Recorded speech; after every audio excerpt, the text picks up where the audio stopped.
toutes et à tous mes petits électrons.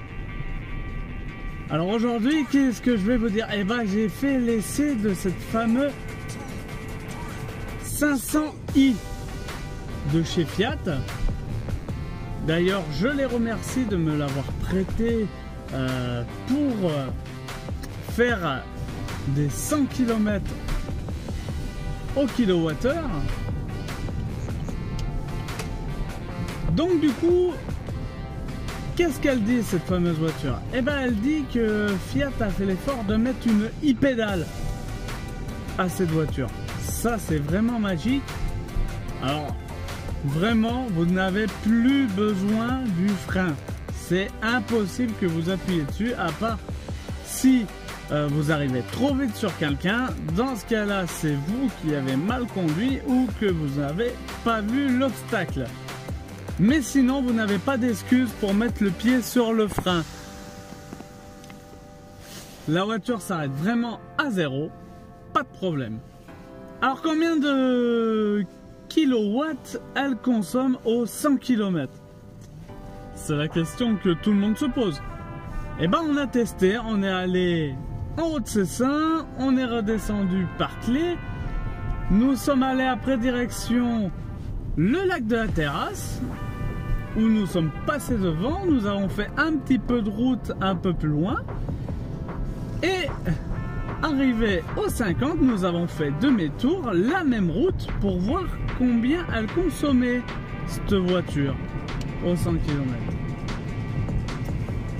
Et ben elle consomme 5,6 kWh de moyenne aux 100 km. Alors vous allez me dire, ouais mais vous faites de la magie, c'est pas possible. Bah si c'est possible, on y arrive. On y arrive, on y arrive.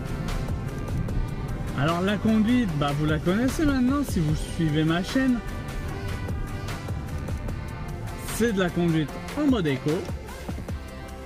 En mode Eco Plus s'il y a dans cette Fiat 500i. Et bah il y a le mode Eco Plus, il n'y a pas de mode B vu qu'il y a la e-pédale.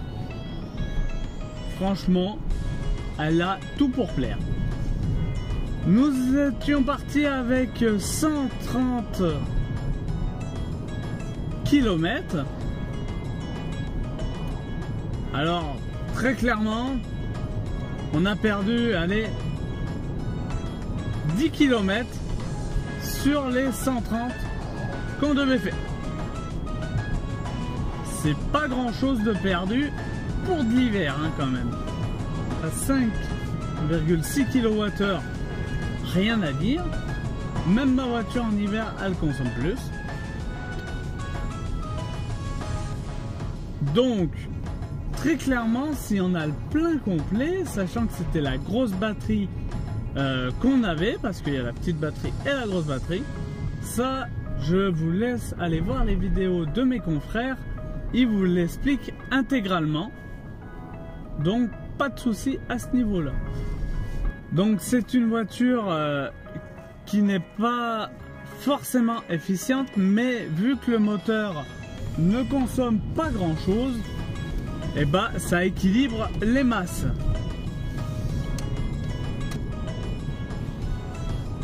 Sur la portion à 130, nous étions sur du 22-25 kWh. Sur la portion à 110, nous étions sur du 15 à 22 kWh. Sur la portion à 90, nous étions sur du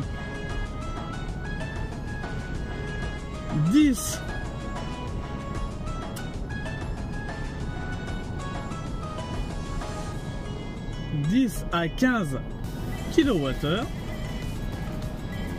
Sur la portion à 70, alors là elle était magique parce que du coup on a fait entre 7 et 10 kWh. Et sur la portion qu'on utilise le plus souvent dès qu'on roule en électrique, ça veut dire les villes, et bah elle était entre 0, même recharge, et 5 kWh. Alors rien à dire, ce moteur il ne consomme rien. Par contre la clim, bah, elle consomme pas grand chose non plus. Par contre faut bien compter qu'elle va consommer 2 kWh au 100 km tout le long. Ça elle le consommera.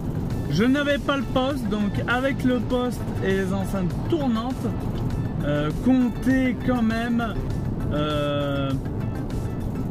va pas se mentir, 4 kW si vous avez le poste et la clim qui tourne. À 22, hein. On parle bien à 22 parce que dehors il faisait entre 3 et 4 degrés. Autant vous dire que c'est pas chaud non plus. Sinon la voiture se conduisait bien. L'amortissement parfait.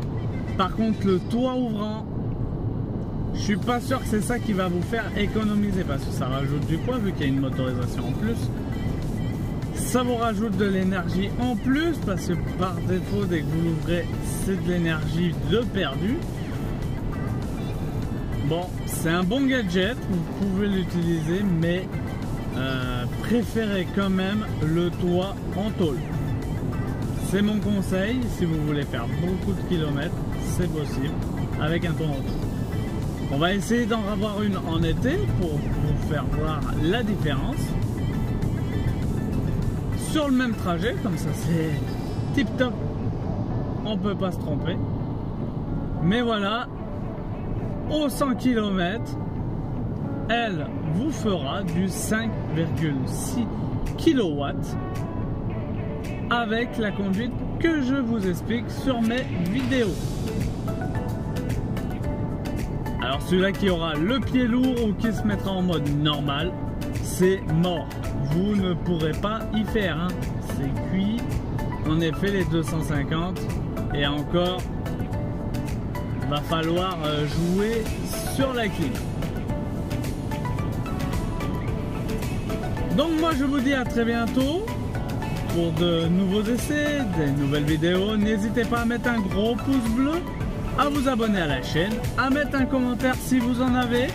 Ça fait toujours plaisir d'avoir des commentaires, même s'ils sont négatifs, ça veut dire qu'on peut toujours s'améliorer. Et moi je vous dis à très bientôt sur Je vis en mode électrique.